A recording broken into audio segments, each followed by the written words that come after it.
So it seems to me as if you are starting off the beginning of this month contemplating whether or not you should invest your time, your resources, and your affection even in a situation. And I do feel that it can be a financial situation such as a project, a new job. It seems as if you've already got a lot on your plate and you're trying to incorporate this other new thing into your life, and you're trying to assess whether or not it is worth it. And for a lot of you, this might be a new career move, a new career change that will require relocation. It could also be you have recently made a move and to start a new job, and you've realized that the job isn't all that it's cracked up to be. Okay, so for those of you who have recently moved for a new job, for a new living situation, for even a new, I do feel for a lot of it, it's a new job. It's not exactly panning out the way that you want, and I want to say that this situation is definitely going to change, okay? I do see reversal for the better, a shift in energy coming through the last two weeks of the month. So all I can say is you definitely want to hang in there, and success is imminent. It's just a matter of perspective right now, because I do feel for a lot of you who have recently relocated or have recently taken on a job, or taken on an offer, or have recently, moved away from where you were living to a new environment. And you might feel a little bit lonely and isolated, as is the nature of moving to a new place.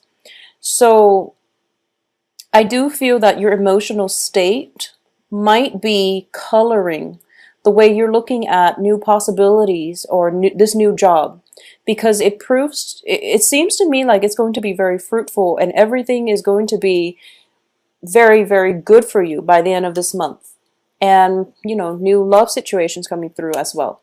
But what I'm sensing here is that for the first two weeks at least, you are going to go through this period of self-doubt, whether or not you made the right choice, whether or not this is the right thing to do. A lot of you might have recently left a relationship, possibly with an air sign, Gemini, Aquarius, Libra. Somebody, we have the page energy and also the knight energy. So this is potentially somebody that you've known for quite some time, and there might have been a falling out, disagreements. I do feel strongly for a lot of you, this might be in a family environment as well. And I've been seeing air signs for Aries for months and months and months. And I don't really see any other signs except, just air signs. So I'm sensing that if it's not an air sign, it is somebody who is very intelligent, who's very methodical, and who might poke holes in your plans, and you feel as if you're not getting the emotional support from this person. It could just be, their sun, moon, rising, or it's just the energy that they exude. Because I do feel for a lot of you, you feel as if you're working at cross purposes with one another. You're very, I feel that for a lot of you, you take initiative, being a fire sign and also being the first sign of the zodiac. You're ruled by the head, and it's basically, jump in first and then think about the ramifications later. And you're in the process of having this air sign in your life. There might be situations that calls for, emotional support. But instead of giving the emotional support, they might, chime in and tell you how they feel, or tell you, what they think. And you feel as if they're not completely supportive of your decisions. And I would say that this is definitely a matter of perspective, because I do feel, almost like a standoff energy where both people are not communicating very well with one another, or even when they're communicating well, they're not thinking on the same wavelengths, and as a result of it, they're not approaching the same problem. What one person might feel is a major problem, which is that, they might tell you, oh, hold back a little bit, don't act too rashly, and don't act too soon. When in fact, you're just like, the time is now. Life is not all about waiting. So philosophically, you're at cross purposes with one another in the way that you assess life's situations, in the way that you make important life choices, okay? So I do feel this is a major challenge. It might have happened in the past. It's a recurring theme because both parties are showing up in the reverse position. This is also you. And there's something here. There's a situation here where you're starting to see eye to eye, but you're both not really acting on it. You're both on the defense about one another. So if this is a new air sign that you've never been in a relationship with, who you have romantic feelings for, or who you're contemplating whether or not you can pursue a love relationship with them, I do feel that one of the main challenges for this month is that for a lot of you, you're looking at regrets and pain and sorrow from the past. You're looking at, you're afraid that the healing hasn't really taken place yet. And as a result of it, you don't want to start anything new. So you're kind of like inaction. This is the King of Rods, which is a fire sign. So I'm reading this energy as you, which is that you don't really want to make a move. You don't really want to budge. You know what you should do because kings are very strategic. Kings know what they want. They understand delay gratification, and they're very methodical when they do things because they they have wisdom, and it's basically they take into account all parties involved. They don't just act on their own whims and on their own impulses, okay? So relatively, I feel that for a lot of you, despite, the typical Aries trait, which is forging ahead, for a lot of you, there is once burned, twice shy type of energy about you, where you are a little bit more deliberate about the decisions that you're making. And you might feel as if in your interaction with an air sign, there might be, hot trigger topics that both sides are agreeing. Okay, those are contentious topics. We're just not going to go there because it will escalate into warfare. So you're dropping those hints with one another, and you decided to be cordial with one another. I do feel in this situation, both sides, there's definitely communication problems coming through where you're both on the defense when you interact with one another. Both sides just automatically like steals up, okay? So this is something that needs to be changed. And I do feel that what's coming in here is we also have the Hangman. In the reverse position, I usually look at this as a change in paradigm, a shift in your perspective, okay? And just a shift overall in your life, because I do feel that whatever you've been doing in the past, it hasn't been working. And then once this shift happens, possibly by the 20th of the month, by, the week and a half to the last week of the month, there's a big major shift that happens, which turns your world around because we start seeing progression, we start seeing movement, and it's the end to the stagnation. And when you look at the Chariot, it's drawn by the black and white horses. So these are like different energies that learn to get along in order to pull a life direction, or in order to, it's sort of like dealing with inner conflict in order to achieve success. But it's also about very, very different energies working in harmony with one another rather than working at cross purposes with one another. And the Chariot being a major arcana card, I do feel that there is some external influence stepping in and stating that, enough's enough. I'm going to intervene, and then you both have to follow my orders. So it could be, a supervisor telling you have to work well with a coworker, and they haven't seen this working out too well. So there's a mediator coming through to tell you both how you can work together as a unit. And as a result of it, we do have harmony, we do have synergy, we do have the two halves of our two different people coming together in a very, very loving merger and a loving union. So this can pan out in a work environment, in a work partnership, But I do feel for a lot of you, this is going to be a new relationship, okay? So you're dealing with residual energies where you might have been burned in the past. You might have dealt with somebody who was very harsh with their words, who might have been a little bit, who flies off the handle, like with their aggression or with just their verbal abuse. So I do feel that it's somebody who is quite sharp with their tongue. All right. It might not even be an air sign, but I do feel for a lot of you, it's an air sign from the past that you're no longer involved with. I don't feel you're turning your back on them. So you're not going to allow them to affect your aura and your energy field. So they're not in the landscape, but you're thinking about them, but you're turning your back on them, meaning that you scrap them behind and you're moving on with your life. And, Knight of Swords are often, in the traditional Rider-Waite deck, it is the fastest moving knight of the deck. And it seems like a card of defense, okay? It is usually the card of defense. It's in the reverse in this spread. So I do feel that, that period where things that you invested a lot in or you had high hopes for, you had to admit to yourself that it wasn't for your greater good. And this might have happened in, September, October, where you realize that it wasn't going to work out.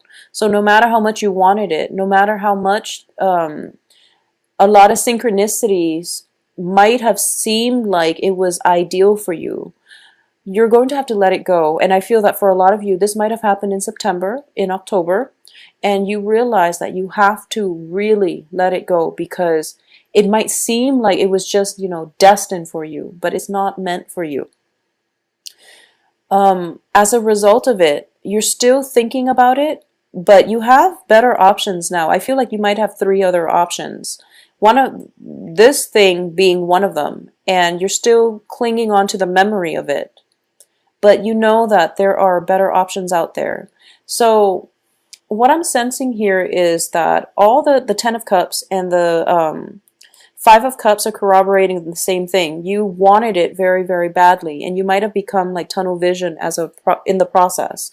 Because Knight of Swords, like I said, when you move too fast, when you're too fixated on a certain outcome, you can get very, very tunnel vision. And this is across the board for everybody, not just for Aries.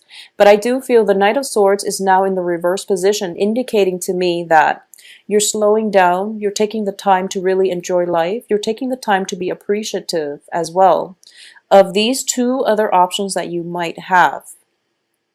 So even though the one thing that you wanted very, very badly didn't work out, you're not going to put much stock into it because this is a month for you to move forward, to move on.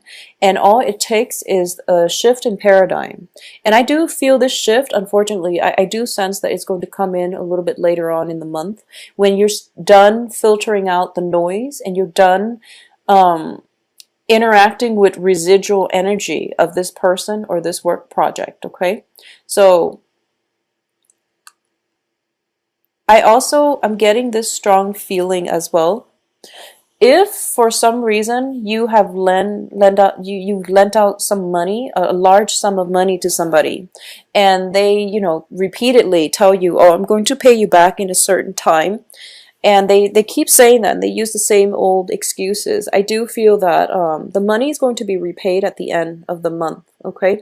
So just hold out a little bit. I do feel that they are coming up with excuses, whoever it is that you've lent money to, and you're expecting it back, or you're waiting on a loan, you're waiting on some type of to recoup your losses, for example. I do feel that there is a period of waiting, but there's victory to be had by the end of this month. So you're going to be in a very good place, and there's new relationships coming in as well. So keep in mind that the Lovers, especially in this deck, it is a physical, sexual energy. So it's not the most stable. It's not the most stable. So however this plays out, it is up to you to direct the energies to make sure that it is what you make of it. Okay, so what I mean by this, and I'm not explaining this well. So once again, this is, just physical energy, lust, desire, and things like that. It's a positive card, I feel. But It depends who you're dealing with. So in this situation, I would say self-control is going to be required of you, okay? Because we do have the Chariot in front of it. So it's telling me that basically you have to reach this point where you are in control of your environment, where you are in control of your life, where you have a sense of direction, where you are able to fight through or conquer the inner conflict or the conflictual feelings that you have about somebody in order for you to find a sense of enlightenment.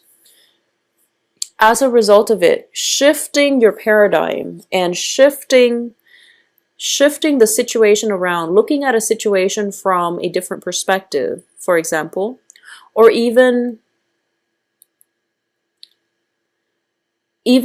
taking a different approach to solving a very old problem, okay, or seeing somebody in a new light, you are going to be able to achieve this, and you are going to be able to see somebody in a brand new light, or this can just be new relationships coming in that is giving you the nurturing and the emotional support that you need. I'm actually going to pull out one more card here just to see what energies we're dealing with here with the Lovers. So I got two. It's actually, we have the Knight of Pentacles, but once again, it is in the reverse position. So I do feel that when it comes to a work partnership, I just want you to know that you are definitely in control here. So if you're thinking about work negotiations, like salary negotiations, or even negotiations about a work partnership where, you know, you decide on who gets a certain percentage share, this is definitely in your control, so you don't have to be afraid that if you ask for too much, they're going to rescind their offer, for example, okay?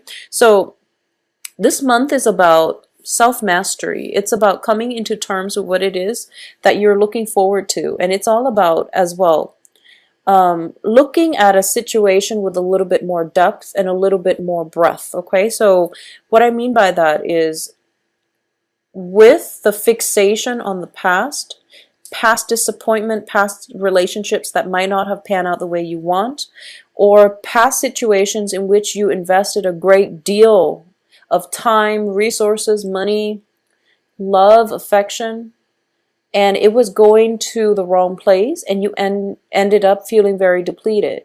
I feel that, you know, I only see this with Aries. You can start out with, like, you know, heartache, and then by the end of the month, you're onto something new. So Aries and Geminis, I feel that there's a lot of Aries and Gemini dyads that are involved with one another. And both signs bounce back very, very quickly. So I do feel we're starting out the beginning of the month, and these cards might look a little bit problematic, but I do feel that you're dealing with residual energies. Because the month really happens basically on the 15th, when you're trying to sort through the memories, when you're trying to sort through, or you're trying to rebuild your life. And everything looks very great and very positive. And you do have a lot of good energies coming through. And finances, financial situations, loans, and things like that are going to resolve themselves by the end of this month. Additionally, I do feel that, you know, once this shift in energy, this change in perspective happens, you're going to see that whatever it was that seemed very problematic was just a very minor blip on your radar, okay? And it's going to wean itself out of your life gradually, because if we're looking at this as progression, we're progressing towards more self-mastery, more discipline, more enlightenment, more of a bird's eye view, or a more holistic view in looking at and being appreciative as well of the things that we still have in our lives, of the people that are still there for us.